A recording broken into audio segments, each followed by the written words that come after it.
说两句话给咱们。 I thank you very much, all the doctors, nurses, all the hospital staff for you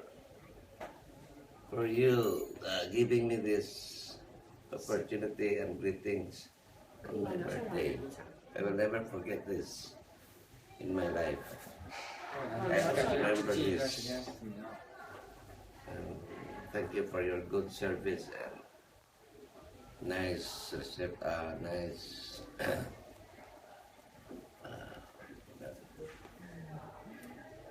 accommodation in this hospital. Yung mga surprise pa. Salamat sa pag-surprise pa. That's all I thank you. Salamat sa pag-surprise. Thank you for the surprise. You happy? Happy, Babano? Very happy. He forgot his birthday. He almost forgot his birthday today. 吃吧，赶紧掉了。 Can we eat now?